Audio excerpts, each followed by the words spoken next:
Pronto, agora sim. Sejam bem-vindos a mais um OC Terça. O OC Terça, que é nosso programa semanal tão querido, onde a gente traz artigos científicos de altíssima relevância e aplicabilidade clínica, selecionados pelo Roisman, e a gente traz aqui esse resumo para que você possa entender os insights e colocar na sua prática diária. Então, todos os artigos que a gente traz aqui são artigos que realmente têm importância para você usar nos seus pacientes no dia a dia.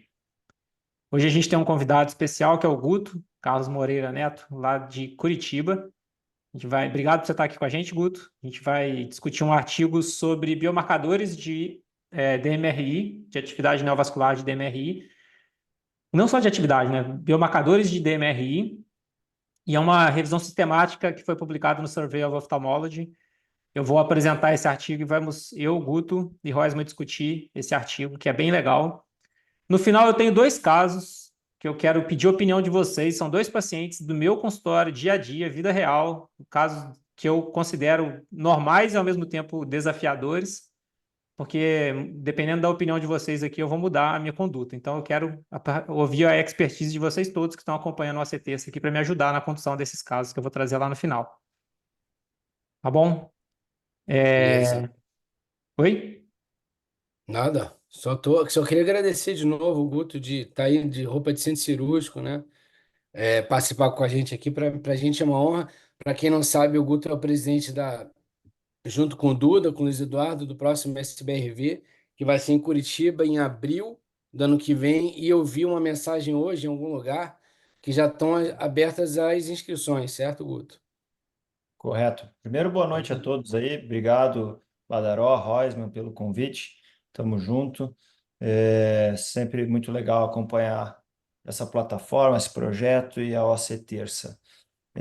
Sim, as inscrições, o site já está no ar, as inscrições também. E para quem vai estar no CBO, tem o stand da Sociedade de Retina, dá para passar lá e aproveitar para fazer sua inscrição. O congresso é de 2 a 5 de abril de 2025, aqui em Curitiba, no ViaSoft Experience. Dá 15 minutos do centro. O local da festa também é fantástico. Não posso dizer quem já fechamos, né? Mas a festa também vai ser muito boa. Temos Não pode falar convidados. que é Ivete? Não pode falar que é Ivete, então. Ivete, cara. Eu não sou muito fã da Ivete, cara, então ela não entrou nem nas opções. Mas, assim, o Congresso está sendo preparado com muito carinho, então, tanto a questão científica, com nomes inéditos, a gente tem trabalhado muito forte para isso, para trazer gente que nunca veio para o Brasil, e então vai ser muito proveitoso para todos. Agradeço o espaço aí para divulgar o Congresso já, Retina 2025. É isso aí. Todo mundo da oftalmologia, da retina, tem que estar lá, né? Um congresso obrigatório para todos os retinólogos do Brasil. Pessoal, então olha só, hoje o ACTESA número 92. Como vocês podem fazer a conta aí, faltam 8, né, para a gente chegar no ACTESA número 100, né? Então, daqui a 8 semanas, eu quero saber o que que o Roisman está preparando para a gente apresentar no ACTESA número 100. Eu tenho certeza que vai ser uma coisa muito legal. Então, se preparem para daqui a 8 semanas, o melhor ACTESA que vocês já viram de todos, que vai ser esse aí. Estou prometendo, hein, Roisman? Nem pensei nisso ainda, cara. Pois Agora eu vou é. ter que. A certeza número 100 vai ser muito especial. Por favor, botem na sua agenda daqui a 8 semanas, porque hoje é o 92. Mas então vamos lá, bora sem mais enrolação. Como eu estava falando, esse artigo ele foi publicado no Survey of Ophthalmology no ano de 2023. E ele fala sobre, é um artigo que foi publicado por um grupo italiano, podem reparar os nomes aí, todos os nomes italianos, então são um grupo de Milão, de Roma, enfim, um grupo de diversas cidades lá da Itália. E é um artigo de revisão que tenta trazer para a gente um guia prático de captura de imagens e interpretação de biomarcadores relacionados à atividade neovascular da degeneração macular relacionada à idade. Então, é um artigo, como a gente sempre faz, um artigo extremamente prático e biomarcadores, termos que estão evoluindo bastante.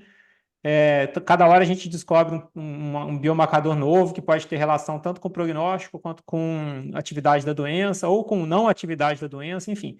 E é isso que esse artigo tenta trazer aqui. O objetivo do artigo é trazer essas...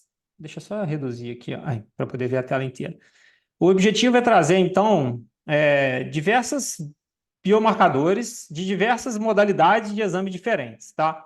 Só que o próprio artigo, ele já vai focado diretamente em falar de OCT e de anjo-OCT, tá? Então, a gente vai falar muito en passant do resto, tá? O artigo mesmo fala muito rapidamente sobre as outras coisas e ele foca muito em OCT e em anjo-OCT, que são o motivo principal desse artigo ter sido feito, tá? E por que a gente tem que falar tanto de biomarcador? Porque hoje em dia existem alguns biomarcadores que têm relação com o prognóstico, tem outros que têm relação com a atividade da doença, e a gente tem que saber diferenciar qual que é cada tipo de biomarcador, saber identificar no paciente, e baseado nisso, determinar uma conduta que vai ser tomada com aquilo, daquele achado ali. Então, o que ele coloca para a gente pensar quando estiver vendo uma alteração na OCT, quando você estiver vendo uma alteração na anjo-OCT, é pensar se esse marcador, se essa alteração que você está vendo é uma alteração relacionada ao diagnóstico da doença, à monitorização, à resposta de tratamento, se é preditivo de prognóstico ou de segurança ou de risco do paciente. Ele separa nessas duas que estão em negrito aqui como os dois mais importantes, tanto de diagnóstico quanto de resposta de tratamento. Eu, particularmente, acho que todos são muito importantes, tá? Todas essas categorias aí são muito importantes, não só os dois que ele vai focar mais, mas eu acho que todas essas 6 modalidades de avaliação aí são realmente muito importantes, tá? Mas é bom a gente ter em mente, quando você estiver vendo um biomarcador, quando eu for falar aqui algumas alterações, eu quero que vocês pensem se esse biomarcador é o biomarcador de diagnóstico, de monitorização, de resposta de tratamento, de predição de prognóstico de visão, de segurança, ou então o contrário, se é um prognóstico de risco de piora da visão do paciente. Tá? Eu acho que essa divisão ela é vantajosa para a gente poder ter clareza do que está vendo ali. E aí, gente, nessa hora do artigo aqui, ele faz um overview das modalidades de exame que existem de alterações maculares, e aí ele cita retinografia, autofluorescência, angiofluor, indocianina, assim, citando o que são essas modalidades de exame. Ele nem tem nenhuma imagem no artigo que fale sobre isso, são 2 parágrafos para cada um, e é uma coisa bem genérica, falando, por exemplo, a retinografia é uma foto do fundo do olho que serve para fazer tal alteração, para identificar tal alteração. A autofluorescência, ver os fluoróforos, enfim, são coisas muito repetitivas do que a gente já sabe da literatura. Eu não vou ficar perdendo tempo falando disso aqui, porque ele nem traz nenhum biomarcador relacionado a isso nesse artigo. Para quem tiver interesse, o Orbit tem treinamento para tudo isso daqui. Eu acho que é uma coisa, como a gente sempre fala, da questão de prática, né? Você vê que o artigo casa muito com o que a gente já tem aqui. A gente tem treinamento para todas essas modalidades de exame aqui que realmente são importantes para a gente avaliar o paciente. E aí, em relação a métodos, o artigo ele traz essa descrição de quais os termos que ele fez a busca dentro do PubMed. Tem esses diversos termos que está aqui, não justifica a gente falar sobre eles um por um, mas o que é interessante aqui é que ele coloca ali o último que ele colocou, inteligência artificial em degeneração macular exudativa.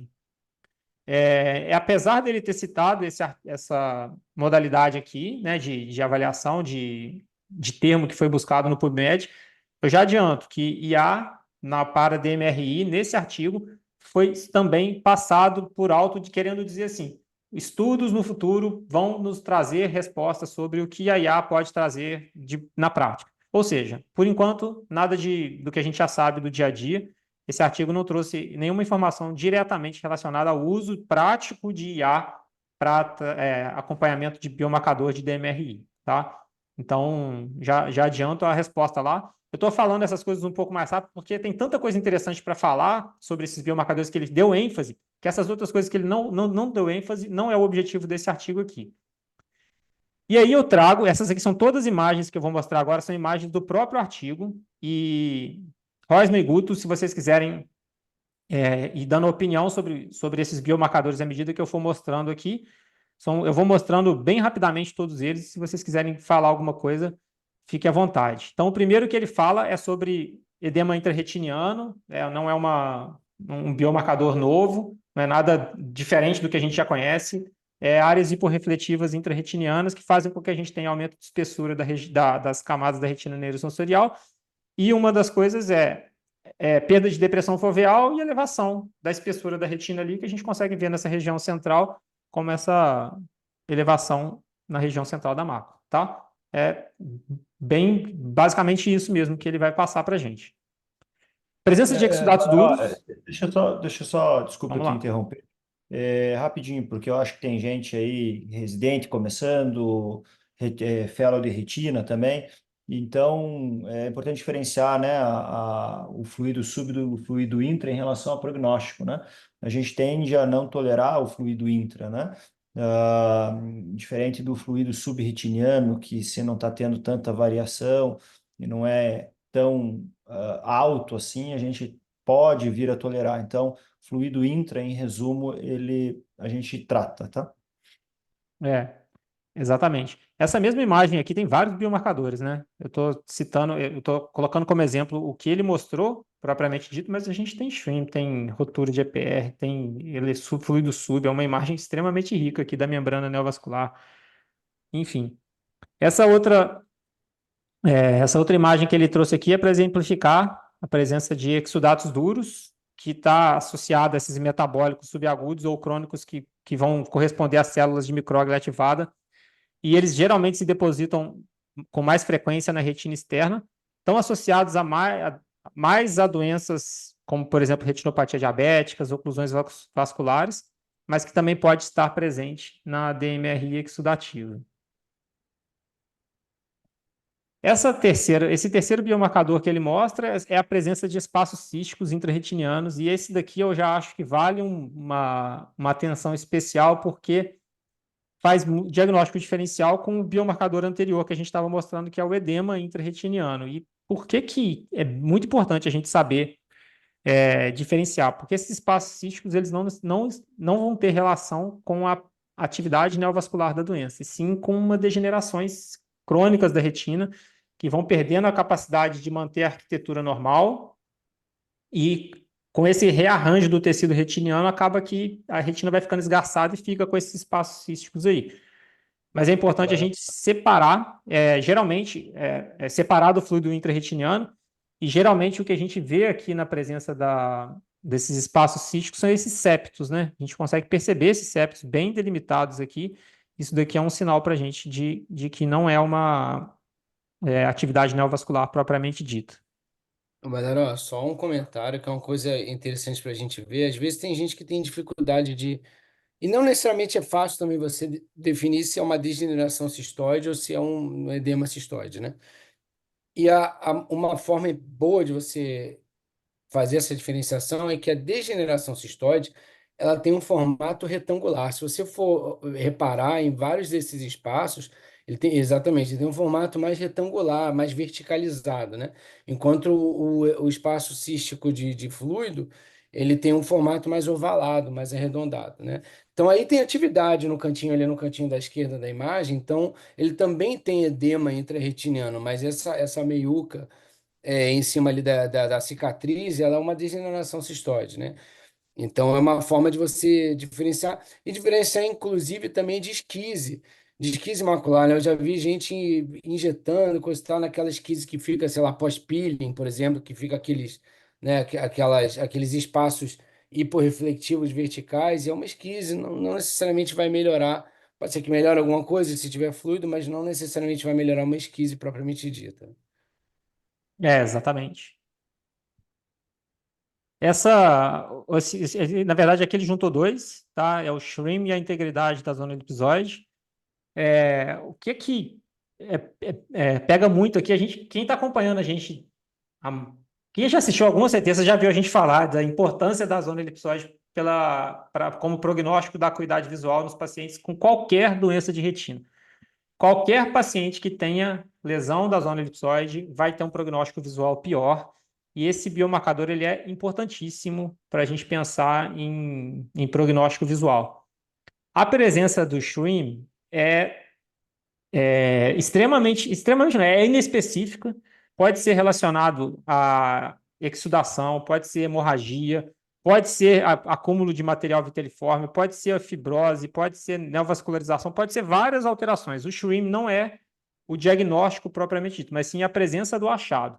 E a etiologia a gente vai ver de acordo com cada doença, mas ele não é específico da DMRI e, quando presente, é um sinal de que, quando o paciente tem DMRI e tem o Schwinn, é um sinal de atividade neovascular que deve chamar atenção. Mesmo na ausência, por exemplo, de fluido intra ou subretiniano, o Schwinn já nos chama a atenção como atividade da doença.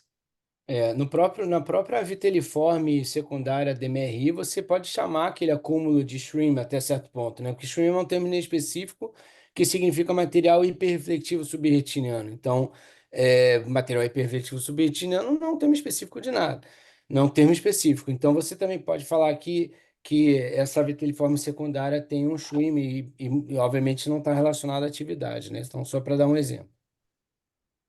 Exatamente. Esses focos hiperrefletivos intrarretinianos aqui, eu acho que esse vale a gente discutir um pouquinho, porque ele tem uma diferenciação em relação aos exudatos duros que a gente estava citando agora há pouco.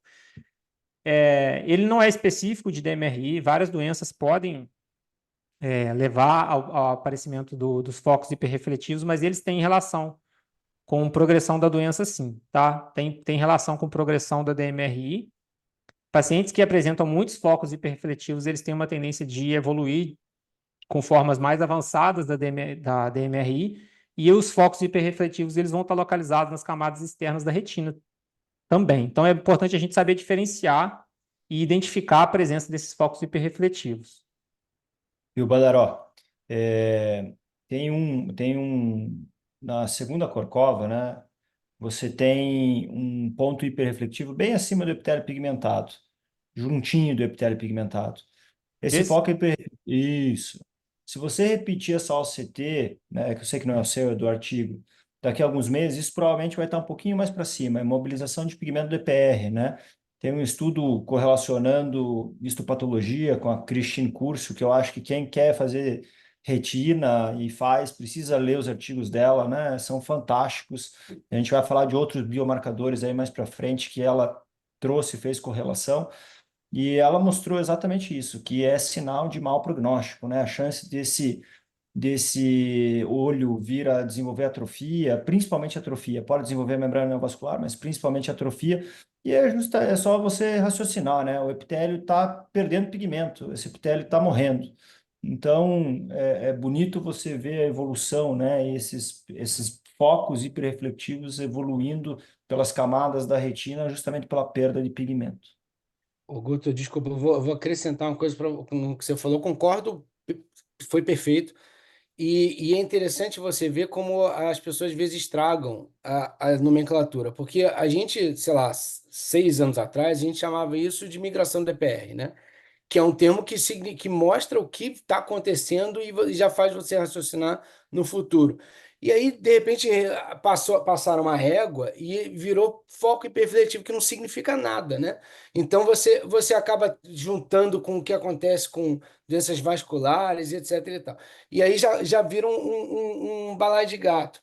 E repara que esse foco, como o Badaró mesmo falou, e você comentou agora, tem uma pontinha ali em cima do EPR, tem alguns ali nos fotoreceptores, tem alguns ali na interface da nuclear externa. Então, você vê que é uma doença externa da retina. Quando os focos hiperreflectivos nas doenças vasculares, eles estão ali onde acabam os vasos, né? Entre a plexiforme, no nível da plexiforme externa com a nuclear interna. Ou seja, são coisas diferentes, que o nome acaba que passa, como eu falei, passa uma régua errada aí. Uhum. Eu não sei, a Gabriela está perguntando se a gente pode chamar que são células DPR ativadas. Eu não acho que é ativada, ela está migrando, né? É a célula, é o EPR indo embora. Né, Guto? Não sei se você concorda, não sei se você está vendo a pergunta dela, mas ela falou, Não poderiam ouvi. falar que Eu são. tava analisando outra coisa desse ACT aqui. O que que é, perdão? Não, poderíamos, e tem mais coisas nesse OCT mesmo que você tem razão. Poderíamos falar que são células DPR ativadas? Eu não, para mim é uma migração DPR, é a Ação. célula DPR indo embora. Perfeito. Eu acho que vale a pena, não sei se tinha endocianina nessa imagem aí, pelo que eu lembro, e não.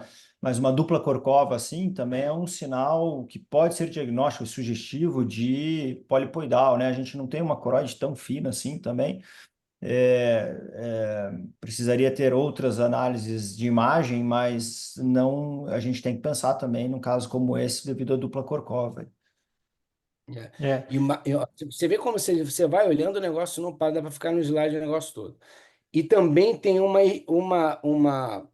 é que eu vou dizer? Uma heterogeneidade, sei lá como se fala isso, do conteúdo interno desse descolamento do EPR, né? É quase um cleft, é quase um pré-choroidal cleft. Então, é um pad ruim, né? Um pad ruim. Se seguir, você vai ver que ele vai complicar mais ainda. Já tem um pouquinho de fluido ali, né? Mas acho que piora isso daí.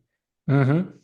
Você pergunta se tem endocianina, Guto? Esse artigo ele só traz imagem de OCT. Não tem nem Ah, tá. caso, não tem história, não tem nada. É a imagem, o nome do biomarcador que ele exemplificou e a descrição. Só isso que ele vai fazendo. É uma tabela que tem todos esses que eu estou mostrando. Mas não fala, não cita nada de diagnóstico, não. Mas eu concordo com você, tem que repensar mesmo se é DMRI. De qualquer forma, mesmo não sendo DMRI, eu acho que dá para a gente exemplificar aqui com Claro, com essa certeza. presença, né? Mas, enfim, podia ter realmente ter sido um caso mais típico, né? Podia ter sido um caso mais típico de DMRI mesmo, para mostrar isso aqui. Já essa daqui é a presença de hemorragia, que fica esse material hiperrefletivo em diferentes camadas, né? Aqui a gente está falando da região subretiniana, mas poderia ser sub-EPR, poderia ser intrarretiniano, poderia ser em diversas camadas diferentes, mas hemorragia também é um sinal de atividade neovascular, claro. E elas podem ser pequenas ou pode ser uma hemorragia de grande monta, como essa que a gente está vendo aqui. Guto, pede apiculado com hemorragia sub, hein? Se você ficou desconfiado do anterior, esse então Nem já falha, era. mais pólipo alto assim, muita chance de pólipo. E você olha, tem até a BVN ali do lado, né, com Sim. descolamento plano do epitélio pigmentado. BVN, gente, é Branch Vascular Network, né, que a gente vê adjacente ao pólipo, então, com certeza. Eu acho que o mais importante, é claro que a gente, numa OCT com uma hemorragia grande dessa, a gente tem a obrigação de ver. Mas nada substitui, gente, um paciente que você olha a OCT, não viu tanta mudança, e o paciente está com queixa. Pô, dilata, faz uma bio de fundo, olha se não tem uma hemorragia adjacente, principalmente, aí foge um pouquinho de DMRI, membrana em alto míope, né? Vamos lembrar que tem a angiografia também para auxiliar nesses casos. Então, é claro que a gente está aqui analisando o OCT, mas a gente tem que analisar o paciente como um todo. Esse daqui é uma imagem que ele vai usar para duas alterações diferentes. Primeiro, a presença do fluido subretiniano e depois para mostrar o descolamento do epitélio pigmentado, tá? É a mesma alteração que serve para a gente identificar. E a diferenciação, lógico, é pela localização de acordo com o EPR. O fluido vai estar entre o EPR e a retina neurosensorial, o fluido subretiniano, e o descolamento do epitélio pigmentado entre a membrana de Bru e o EPR. E o descolamento do EPR pode ser de vários tipos. Pode ser drusenoide, pode ser fibrovascular, pode ser seroso. Tem vários subtipos de descolamento do epitélio pigmentado.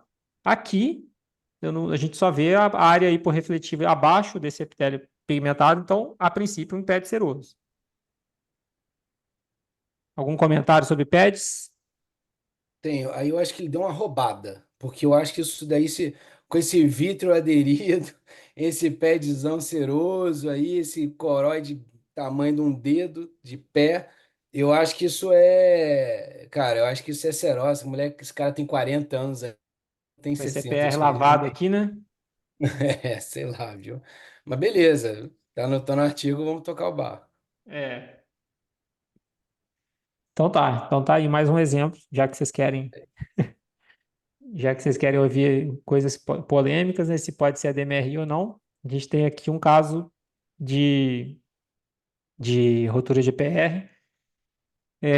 Quanto mais alto o pad, maior a probabilidade. Esse enrugamento do EPR é um sinal também que pode Alô? nos sugerir que o EPR está próximo de romper e é um fator de prognóstico visual extremamente reservado e importante a gente identificar essa alteração mesmo antes de ocorrer a ruptura de EPR, a gente tem como identificar algumas alterações que sejam, desculpa, que sejam preditoras dele, para que a gente possa identificar, tratar da maneira adequada, manter o tratamento e orientar o paciente. Se o paciente, a gente está vendo que o negócio está piorando, que o EPR está enrugando, que está aumentando o PED, enfim, a gente tem que ficar de olho e orientar o paciente sobre o risco, ficar próximo dele, evitar de ter espaçamentos muito longos, enfim.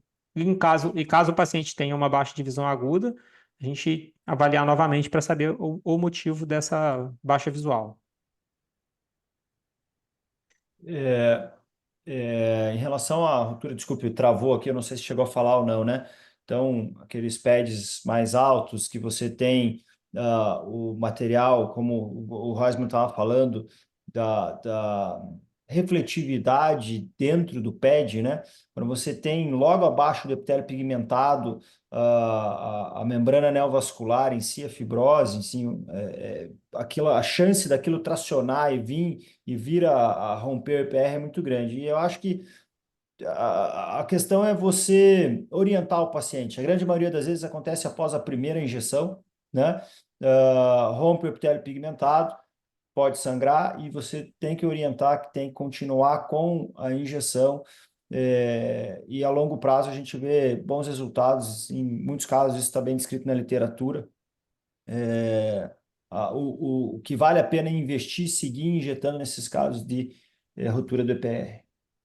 Perfeito, concordo. E a Jamile está perguntando se já dá para ver a ruptura nessa imagem. Dá para ver, Jamile.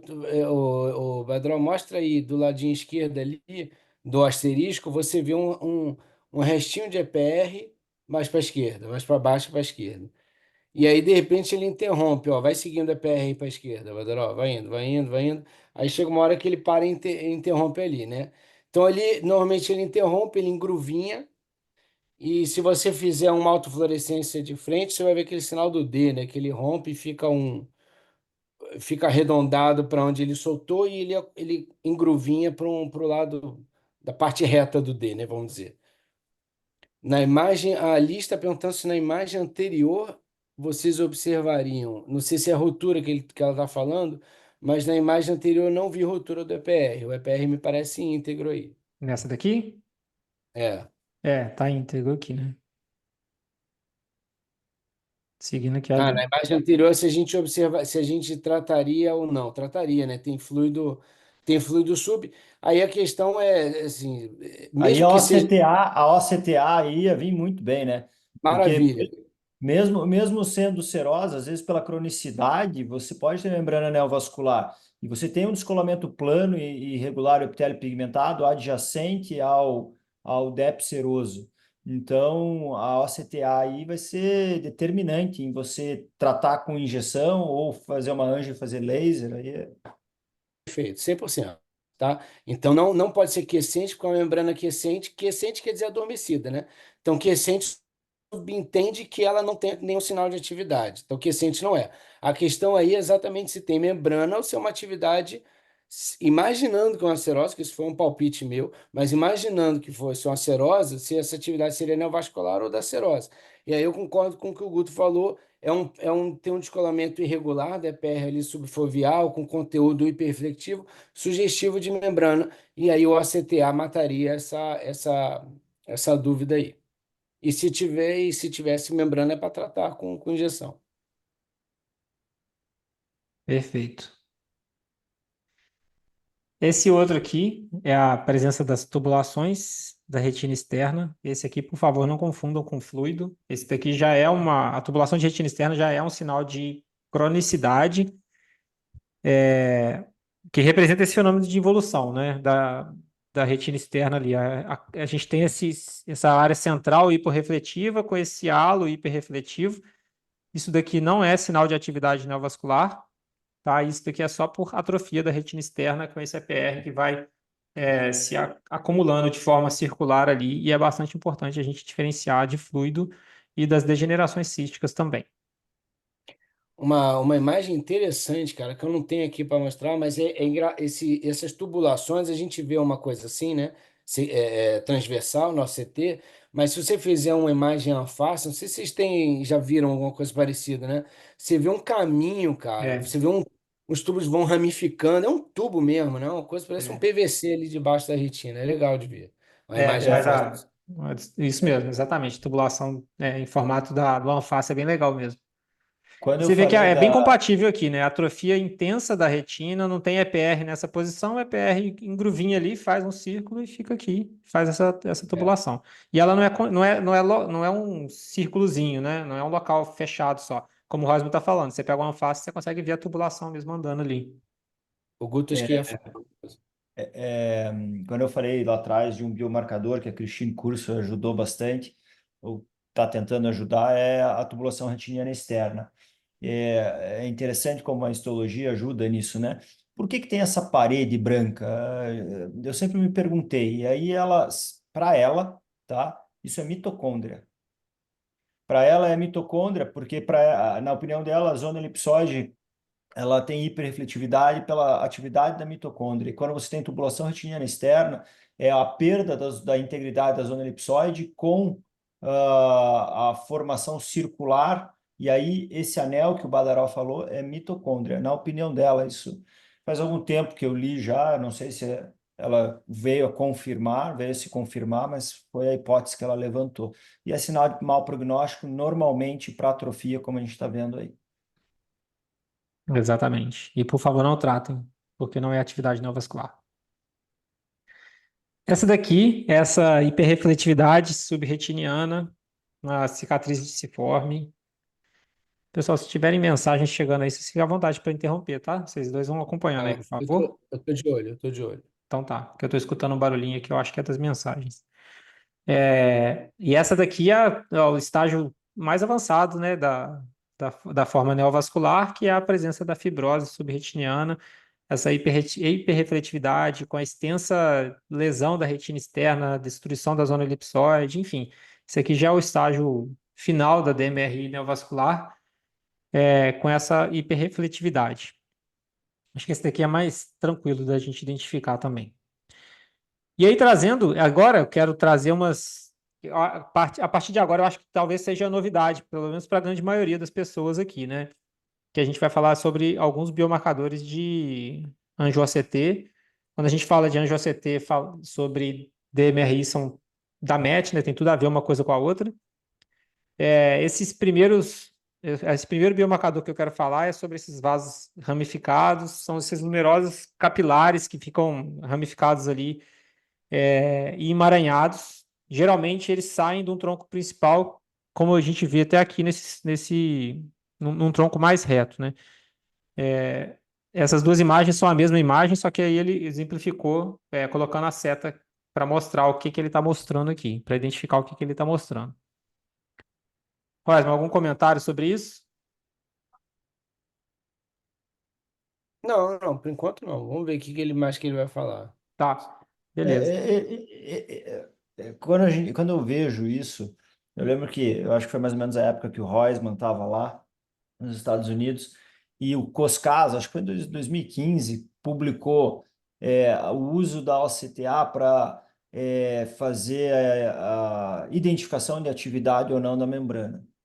E até hoje a gente usa o Basecamp, né, o OCT estrutural é, como ferramenta para fazer essa identificação da atividade. Isso porque é muito difícil você colocar, eu não sei se você vai mostrar ou não, Valeró, ele colocava em uma coluna a definição de não atividade, outra coluna a definição, o aspecto de uma membrana em atividade. Só que tem muita coisa entre as duas colunas e a gente nem sempre conseguia definir exatamente da forma que ele queria e gostaria. Então, eu acho que você vai trazer outras imagens aí que ajudam, mas que o Basecamp, o CT estrutural, ainda é o padrão ouro para a gente diagnosticar a atividade. Pode ser que com a inteligência artificial tenha algo, né? Que facilite. Uhum. O Guto tem razão. O Coscase foi o primeiro paper de biomarcadores não ANGIOCT de atividade, né? E, e o principal era o que, assim, ele viu isso e depois vários outros artigos repetiram os biomarcadores de do novelo terminal, né, a capilaridade interna, do Lacey Will, Oi? Lacey Will, eu lembro até, eu nunca vou me esquecer desse termo. É, Porque a gente teve que estudar isso na época. é. O halo hipointenso que fica ao redor da membrana. Aliás, tem um OCT que eu falo disso, que vou só dar um comentário rápido, porque é um biomarcador que eu não acreditava muito, é muito subjetivo, muito difícil, né? Só que esse OCT que eu apresentei, depois eu vejo o número, ele mostrou dado de histopatologia, que nem o Guto falou, como a histopatologia acaba ajudando, né? E ele demonstrou que eu achei que fosse uma questão de artefato, mas ele mostra que tem uma alteração da perfusão mesmo ao redor da membrana. E aí ele fica sem saber quem nasceu primeiro, se for ovo ou galinha, né? Será que a membrana roubou o fluxo, né? Ele fala que existem outras neovascularizações no corpo que roubam o fluxo adjacente. Então, a membrana poderia roubar o fluxo adjacente da coroa capilar e dar esse halo hipointenso de má perfusão. Ou se, na verdade, não, a alteração da perfusão levaria ao risco, e aí, ó, é isso aí, levaria ao risco de isso aí é o halo hipointenso. Levaria ao risco de neovascularização, né? Ou seja, a alteração da perfusão seria anterior à neovascularização.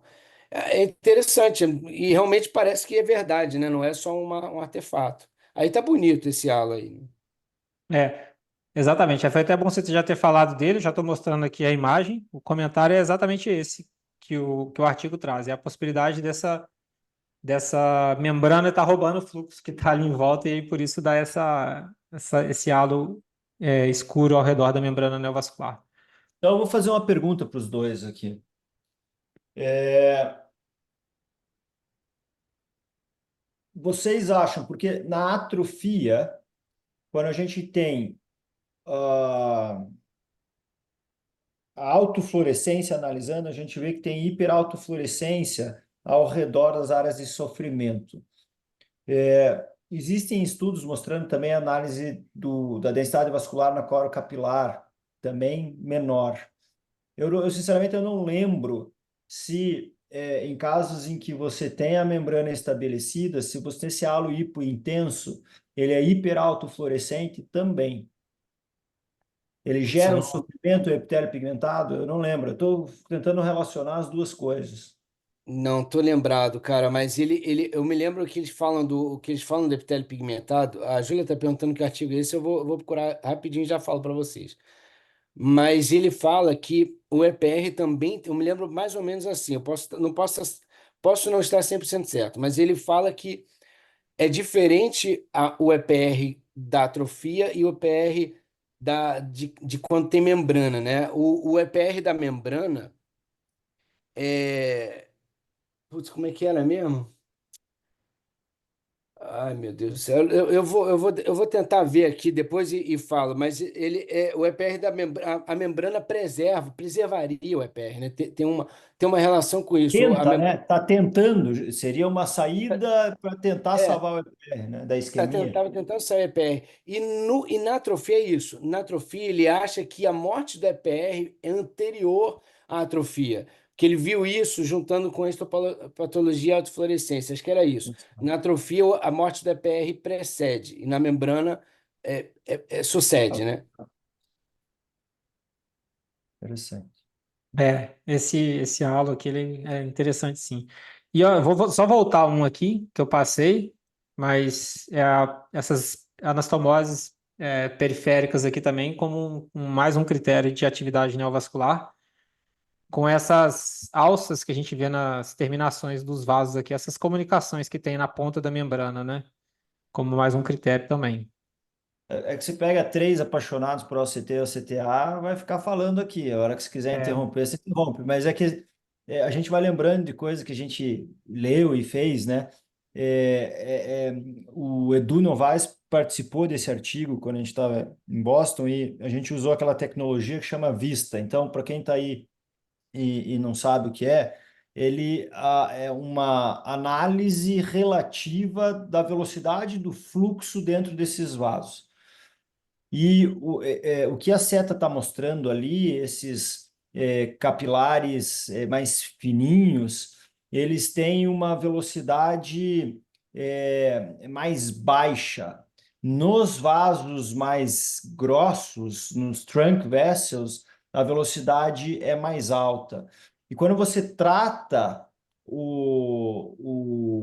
quando você trata com injeção, com antiangiogênico, os primeiros vasos que acabam regredindo são esses com velocidade mais baixa, os menores. Os com velocidade mais alta, eles não regridem, tanto é que você trata a membrana e eles ficam lá. E isso devido a pericito. Então, esses vasos menorzinhos têm menos pericitos. Os vasos mais grosseiros, eles têm mais pericitos e, portanto, respondem menos ao anti-VEGF. Muito bom. Muito bem.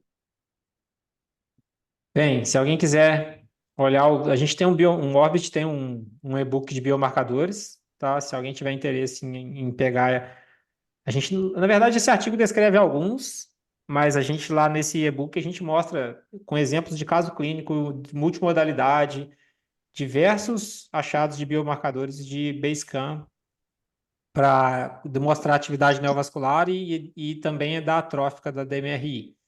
Tá? Se alguém tiver interesse, esse e-book fica disponível através desse QR Code que está aí.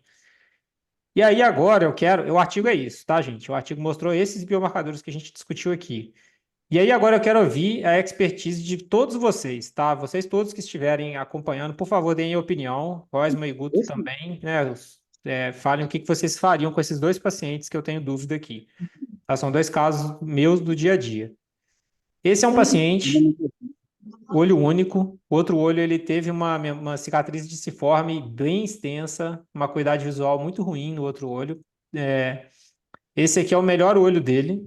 Ele tem catarata, você vê que a imagem central ali fica opaca, não é artefato, não é qualidade ruim, enfim, é a catarata densa dele mesmo que atrapalha. Tem uma área de atrofia de EPR localizada aqui no feixe papilomacular, que é correspondente aqui na OCT, a gente consegue perceber uma atenuação aqui também. E ele chegou para mim desse jeito, tá? Aí eu quero discutir com vocês os biomarcadores que a gente consegue identificar agora. A gente, na hora do artigo, a gente foi separando um por um. Aí aqui eu quero discutir com vocês já o que a gente pode mostrar de vários biomarcadores de atividade. Pessoal, alguém está com o áudio Ó, aberto aqui? tem 64 reféns vivos Acho que é ainda. você, Michel. Por favor, aí, ó. 64 reféns vivos. Michel, Ref- por favor, hein? 64 No Hamas. reféns. Silencia ele, por favor, Rosman. Eu não sei como é que eu faço isso. Enfim. Aí, eu queria discutir com vocês o que fazer com esse paciente, como conversar, como orientar. É um paciente que tem a membrana neovascular, esse enrugamento do EPR, presença de choroidal cleft, fluido sub, fluido intra irregularidades da retina externa, como a zona elipsoide. Né? Vocês veem mais alguma outra coisa aqui? Eu prevejo que ele vai romper esse EPR, né? Porque com esse EPR, com esse nível de atividade, esse EPR todo irregular, que é um biomarcador de não só altura, né? Mas essa irregularidade da superfície dele é um marcador de risco de rotura. Então, para mim, é um EPR que vai romper, mas está cheio de atividade, né? O que você vai fazer? É orientar e tratar. O Guto mesmo falou que depois, mesmo que rompa, você pode continuar tratando. É isso aí, mesmo que rompa, pode continuar tratando. Mas o Rosman, a gente tem que enfatizar uma coisa. Por isso que é importante o conhecimento dos biomarcadores, para chegar para o paciente e falar, ó, tem risco de romper. E se romper, a gente vai ter que continuar tratando. Mas se não fizer nada, vai piorar. Então, não tem para onde fugir. Essa relação médico-paciente é fundamental nesse momento. Passou mal. Eu não Gente, estou por conseguindo. favor, alguém silencia o Michel aí. Como é que eu faço isso, Badaró? Eu estou tentando aqui. Aqui, ó, Não sei peraí. fazer. Deixa eu ver aqui, ó. Ativar mudo. Pronto. Só o administrador aí, o Pronto. host. Desativei ele. Enfim, eu vou mostrar a evolução dele aqui. Isso aqui foi a continuidade do caso. Eu fiz a injeção mensal. Esse daqui foi a continuidade alguns meses depois, tá? E assim, acuidade visual inalterada, manteve a visão estável ao longo do tempo e o cleft aumentando, né? A família já orientada sobre o risco de acontecer Vocês teriam, até uma pergunta prática, vocês teriam alguma medicação de preferência? Ou tanto faz? Não por isso, né? Eu acho que o risco de romper tá aí, enfim, independente da medicação. Uhum. Eu continuei Assim, injetando de forma mensal, tá? É um paciente Ó, bem. o Guto quer falar alguma coisa, não sei se ele discorda. é que assim, quando tinha o Lucentes e o Eylea, falava-se que quando tem um descolamento do epitélio muito grande, o Eylea era superior. Hoje em dia o Vabismo aí mostra também bons resultados. Eu acho que aqui, independente da droga, do ponto de vista resultado, eu não sei se algum traria menor risco de ruptura e, independente do tamanho, aí você estaria bem servido com as duas medicações. E esse Já. paciente em específico, trazendo medicações que eu usei no dia a dia mesmo, eu estava usando a Aflibercept nessa época aqui, porque ainda a gente não tinha o faricimab disponível. E assim, mesmo tratando mensal, ele estava desse jeito, tá? E aí, uma questão que eu queria discutir com vocês é se vocês manteriam o Aflibercept ou se vocês mudam para tentar fazer alguma coisa diferente. Ou se mantém o Aflibercept, porque a doença é essa aí mesmo. Eu acabei Quantas optando injeções? por mudar, mas queria ouvir a opinião de vocês. Quantas injeções você fez? Ah, várias, várias. Esse aqui ele já fez acho que 9 ou 10 até agora, e depois que eu troquei a medicação, foram 3 já. Então foram 6 de Aflibercept até esse ponto aqui. Eu Eu acabei trocaria. trocando, só tentar abreviar um pouquinho, eu acabei trocando para Vabysmo depois de identificar que era uma resposta insuficiente, chegou uma medicação nova, conversei com a família, a gente tentou uma coisa diferente e eu gostei do resultado que teve, né? Nu. Me impressionou bastante o resultado que esse paciente teve. Se a gente olhar o pré e o pós aqui, até a retina externa dele ficou melhor, né? Assim, eu achei impressionante. E não rompeu, né? E não rompeu. Bonito o resultado. E não rompeu. Continua super enrugado. Essa aqui é a última visita dele, deve ter mais ou menos uns 20 dias que ele teve comigo. Mas, enfim, esse paciente aqui ele saiu orientado. E tratando tinha risco, não tratando, risco maior ainda. Mas ele saiu orientado, eu concordo com vocês. A identificação dos biomarcadores faz com que a gente tenha mais miudez, assim, na hora de cuidar do paciente, né? A gente faz as coisas com mais atenção. Mas eu Ó, fiquei. eu vou te dizer que eu. Desculpa, Badaló, te interrompi. Eu vou te dizer que eu não tenho nem certeza se aquela coisinha ali é uma atrofia ou já é uma rotura que, por algum motivo, meio que não ficou aquela montanha, sabe? Porque o EPR tem uma descontinuidade ali, né? Ele meio que interrompe.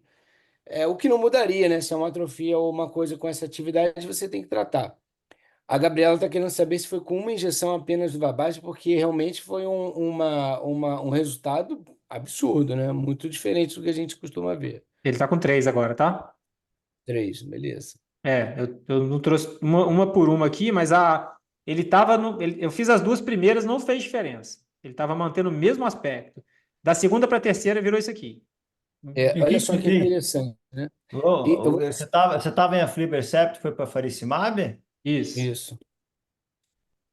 E olha só que interessante, eu tenho um caso também do faricimab que é a mesma coisa, né? A primeira e a segunda injeção não, eu falei, putz, olha, tá vendo, não faz muita diferença. E devagarzinho ele foi pegando, né? Ele foi melhorando. Não sei se o Guto tem essa experiência, né? Já teve um caso assim. Ele não tem aquele efeito uau, mas ele devagarzinho ele vai. Agora, são casos muito ruins, é um caso que já era muito resistente. Eu falei, um monte de injeção de aflibercept não melhorou. Então já são casos ruins, mas devagarzinho ele muda. Eu tenho um caso bem, não é nem tão dramático como o seu, mas é um caso com a ideia parecida, que foi melhorando na medida que eu fui fazendo. Ó, Ela quer saber se a visão melhorou. A retina externa está boa, imagino que a visão dele seja razoável. Engraçado é isso, né? A visão dele não mudou, tá? Nenhuma visita dessas aí. O que acontece, assim, primeiro que ele tá com uma baita de uma catarata também. A imagem da OCT fica boa, assim, mas a catarata dele atrapalha bastante. Eu ainda não mexi na catarata, por questões financeiras e por questão ainda está querendo estabilizar um pouquinho mais a retina. E o paciente está se organizando financeiramente para conseguir pagar pela cirurgia de catarata, porque ele precisa desembolsar do bolso dele. Mas, assim, a visão, ele efetivamente também nem percebeu mudança de visão e medindo a visão também, ele mantém uma visão estável. Ele fica por volta de 20/80 a 20/100 nesse olho.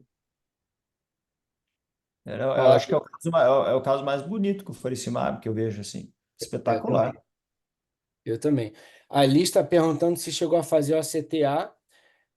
Eu acho que seria interessante para a gente ver a mudança do comportamento da morfologia da membrana, na verdade, né? Com essa troca de medicação. Seria bem interessante. Você chegou a fazer, Eu Badaró, ou fiz não em chegou? todas as visitas, mas o ACTA dele, ele tem uma dificuldade de fixação, até de colaboração, de posicionamento ali no exame, não ficaram bons o suficiente para trazer aqui. Então a imagem ficou com muito artefato, sabe? Não ficou legal para trazer, não. Mas eu tenho o ACTA de todas as visitas dele. E o Sim. Badaró, você falou em catarata, eu acho legal falar, porque são pacientes idosos, então são doenças que ocorrem simultaneamente, né? Quando operar a catarata. Então tem um artigo da Sophie Bakri, acho que ela ainda está em Minnesota, em Rochester, ela publicou que a partir do momento que o fluido está estável, você não precisa secar totalmente. Está tratando certinho, o fluido está estável, você pode operar a catarata, não tem problema.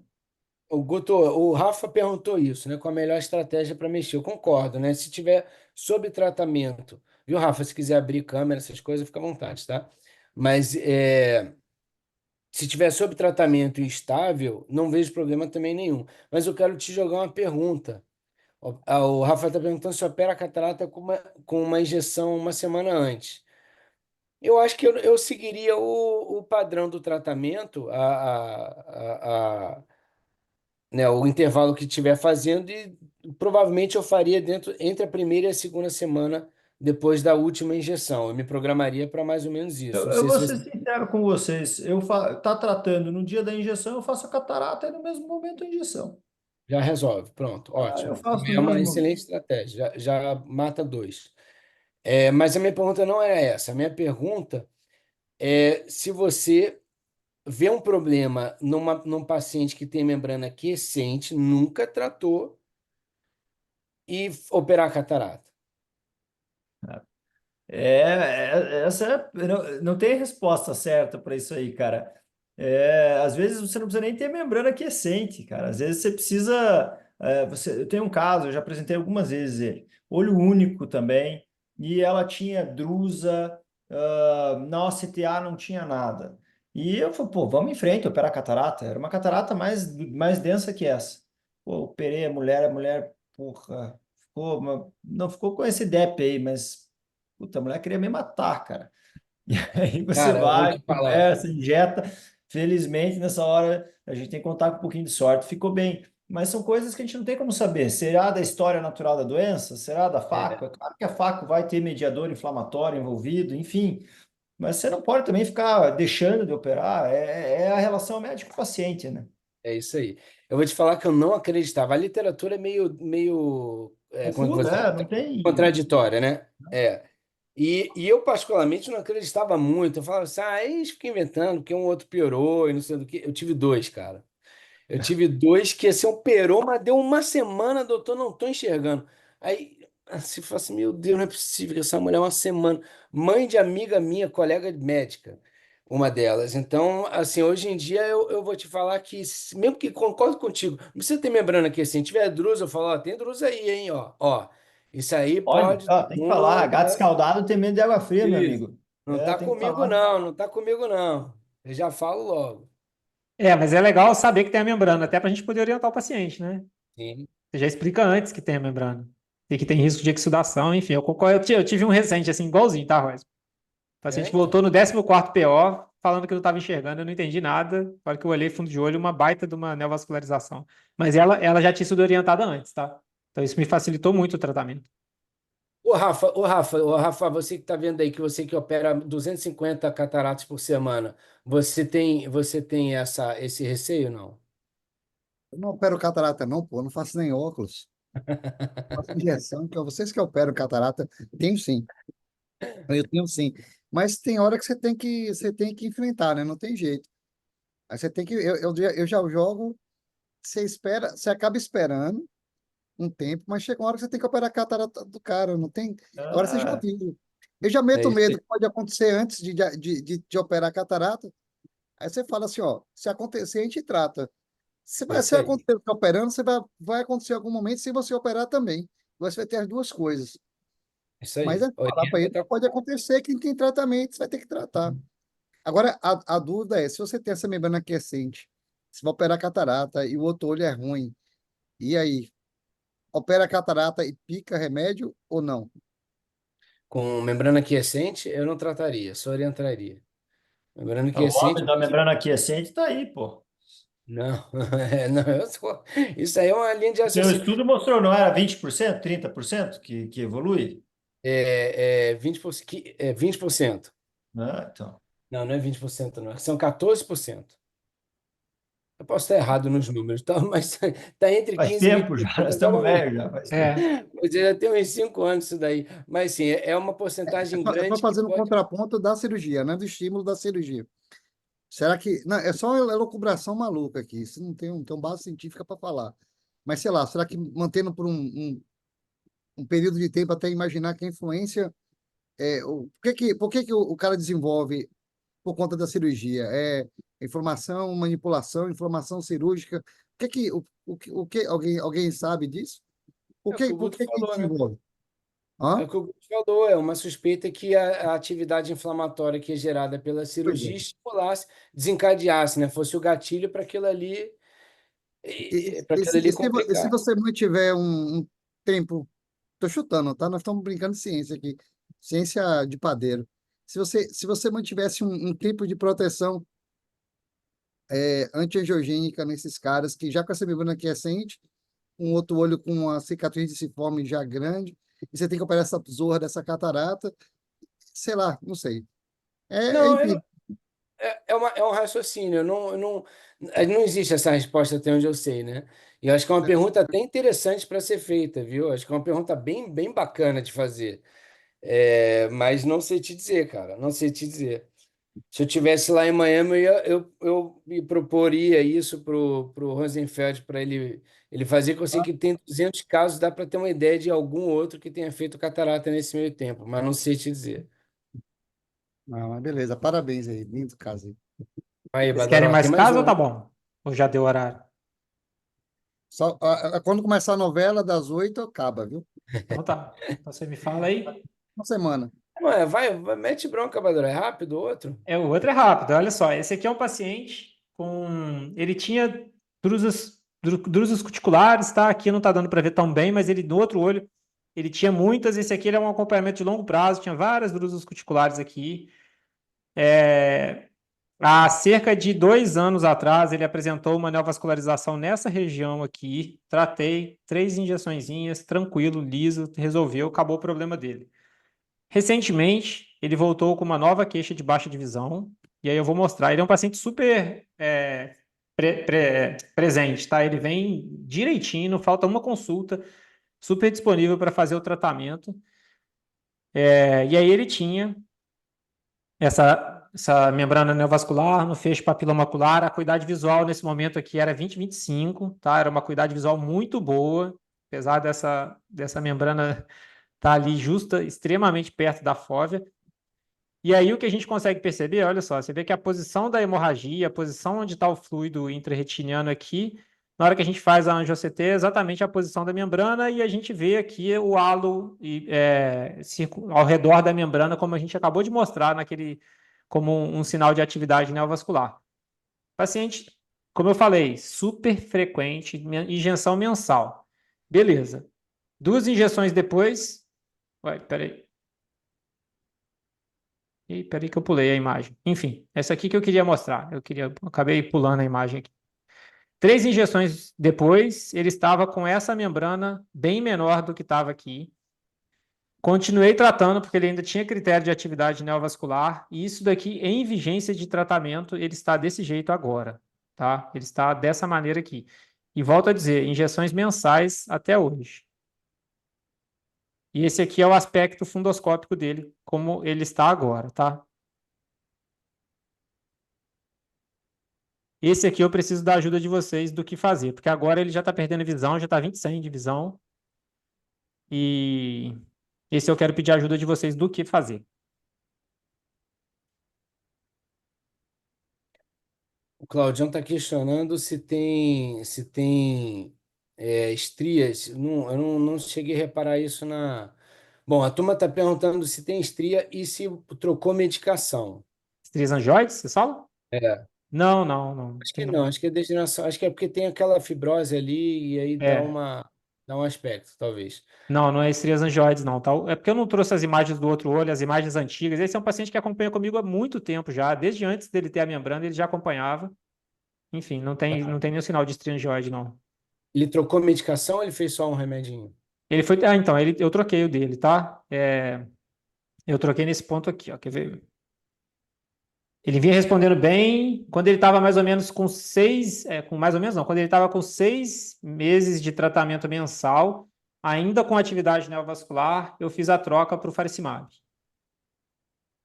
tá? Uhum. Então, assim, ele estava com atividade neovascular, eu eu queria tentar diminuir a frequência de injeção e melhorar o resultado para tentar livrar o paciente do tratamento, e fiz a troca. Fiz a troca, fiz 2 faricimabs, o negócio não estava evoluindo bem, voltei para o Eylea e ele está desse jeito aqui com os Eyleas agora de novo. Então eu fiz um switch e retornei para o original porque eu achei que não teve uma resposta que eu queria. Mas ele Ele é vinha o controlado com o intervalo já definido na extensão, é isso? Não, E aí você mensal ainda. pode Ele não estava mudar. controlado, ele tinha fluido intrarretiniano e injeção mensal. E com hemorragia intrarretiniana ainda, mesmo com aflibercept mensal. Tudo bem, mas a visão era boa, porque você não tinha fluido na região subfoveal, nem intra-retiniano na região foveal. A A visão visão era dele não boa deveria nesse, ser nesse ruim ponto aqui, ali. né? Isso. É. É. Ele tinha queixa? Ele Qual que tem era a visão? queixa. Não, ele tinha queixa, né? Ele tinha queixa sim, nesse ponto. Mas a visão, medida Você de quis acuidade visual era secar, você boa. quis secar totalmente e mudou para o faricimab e aí evoluiu. Exatamente. Tentei secar, tentei fazer esse fluido desaparecer, diminuir a frequência de injeção, tentar fazer um treat and extend. aí mudaria. Bom, aí você fez. é, Você trocou ele e piorou com o faricimab, né? Eu vou dar alguns comentários disso daí. Primeiro que, tudo bem, é uma alternativa você voltar para a aflibercept, que parece que tinha um comportamento melhor com a aflibercept. A Jamine questionou aí a possibilidade de fazer um PDT. Eu acho que não é uma má ideia, tá? É um paciente que tem uma membrana tipo 2. Se você fizer a angiografia, provavelmente vai ser... Oh, meu Deus, como é que é o nome mesmo? Que não é oculta? Clássica. Clássica. Provavelmente vai ser uma membrana clássica, então vai ser. Não é uma má ideia. Mas eu estava tentando reparar que. Aí, assim, o que eu faria seria retornar ao Flibercept, eu tentaria fazer injeção mensal e paciência, é isso mesmo, tá? Mas se Por que você não for. a cada 15 dias? Ou A gente a sabe cada que 15 dias, que seja. tem caso que precisa injetar mais frequente, a gente sabe Perfeito. isso. É uma ideia. Ou, ou, ou, Agora, ou no empirismo aqui, ficar de 8 miligramas para ver o que acontece. agora tem essa opção, né? Que antes não tinha. É uma terceira opção você aumentar a dose do Aflibercept. Não, não pensando em espaçamento, pensando em potencialização, não sei se. Resultado. É. Sim. É, Agora, tudo bem que esse caso tinha atividade, mas o crescimento da membrana, se não tivesse atividade, não representaria nada, tá? Então aí não é porque a membrana cresceu, porque está ativo. Se não tivesse ativo e a membrana tivesse crescido, ótimo, vida que segue, tá? Agora, eu só queria dar mais um comentáriozinho disso daí. Se você for muito macho mesmo e ele não for olho único, vai depender do seu nível de macheza aí, Vadaró. Mas Não tem tem. um paper, Não tem. tem um Já pensei nisso. que ele faz um laser focal, um laser convencional no tronco. O tronco está lá na meiuca, dá para ver de onde sai o tronco e dá para ver que é extrafoveal e é inferior à mácula, à fóvea, né? Então, com muito cuidado, dá para queimar. E, cara, esse paper é fantástico, porque a membrana desaparece, a atividade desaparece, é uma coisa linda de se ver, tá? E eu já vi até um cara americano, me esqueci o nome dele, que ele falava isso, de fazer PDT, não era laser convencional, mas era um PDT, um PDT focado no tronco. Exatamente essa mesma ideia, só que com PDT. É, sem machismo, né? O macho aqui quer dizer brabo, né? Não precisa ser homem ou mulher. Não tem... A Vânia está comentando aqui que somos todos brabos aqui. Então, independente de ser homem ou mulher, mas de ser brabo. Daria para tentar porque está extrafovial, tá? Então, Rosma, eu já discuti isso, inclusive, com o paciente. Então, legal que o Guto e você falaram os dois pontos que eu gostaria de levantar aqui, né? Primeiro ponto, só para deixar claro. Aqui ele já voltou para a aflibercept, já está com 2 aflibercepts de volta, tá? Nesse 9º mês aqui. E mesmo assim não está com a resposta satisfatória. Beleza, primeira coisa que eu fiz com ele, Guto, foi diminuir o intervalo. Ao invés de fazer 4 semanas, eu passei ele para 3 semanas e ver o que que acontece. Ele fez só uma por enquanto, então ainda não tenho a resposta para falar com vocês de como ele está. Segundo ponto que o Rosman tocou é a gente fazer um laser aqui. Eu já comentei isso com o paciente, ele já está assim, empolgado para fazer, ele deixa fazer. Eu é que eu ainda não tive a coragem suficiente, porque a fóvea dele está aqui. Eu não acho que está inferior, não, Rosman. Acho que está bem no feixe papilomacular, sabe? Pega É. exatamente o tronco vascular aqui, vai pegar a emergência dele, vai pegar Ô, exatamente no feixe papilomacular e eu tenho medo de piorar ainda mais a visão dele. Ô, Badaró, eu sou de uma época pré-antibiogênico, sou de uma época do estouro lá da época do Rogério e do Cardilo lá atrás, na escola. A fototrombose aí do Fideverso aí resolveria o problema. Aí você Lembra? vamos faria lá. aqui, nesse ponto que está aqui Eu marcado não no sabia, seto? só quem sabia fazer era ele. Eu não conseguia fazer, não. Mas eles identificavam na época da Dani Calucci, o teste, nos tempos áureos lá da escola. Rapaz, eles faziam com indocianina, eles faziam lá fototrombose. Às vezes a zorra do ponto do vaso aferente estava lá longe, a membrana inteira secava, assim. Mas o que o Badaró está falando, você fazer laser convencional, isso vai matar a fibra nervosa. É, No é Do feixe, isso vai fecho, mesmo. né? acabar com as fibras maculares para o nervo óptico. Botei o paper ali, cara. É porque esse daí tá um pouco justafovial demais. Por isso que eu falei que o cara tem que ser muito brabo para fazer. Mas esse paper aí é bem legal. Botei no chat, depois você Vou dá uma olhar. olhada. Eu acho que a maioria ele usa coisas mais extrafoviais. Esse é um caso enrolado para fazer isso. Não é o que eu faria, tá? Eu não sou tão bravo assim. Esse paciente é Ô, ruim porque assim, é um ô, paciente ô, que faz injeção mensal e eu vejo ele por, perdendo visão, apesar da por frequência, que sabe? Eu cada, tô vendo ele escorregar na minha mão. por que a cada 3 semanas, não a cada 15 dias? Você acha que uma semana reduzindo vai resolver? Te conto depois. Eu iria para cada 15 dias, cara. Vai o HD. Eu acho que é o mais lógico de fazer é mudar para o HD aí quando lançarem. Aí, ó, HD a nem Gemini fala. concorda também. A Gemini já está voltando na Lia 8. Ótimo. E só para. Não sei se acabou o caso, Badaró. Acabei, é isso.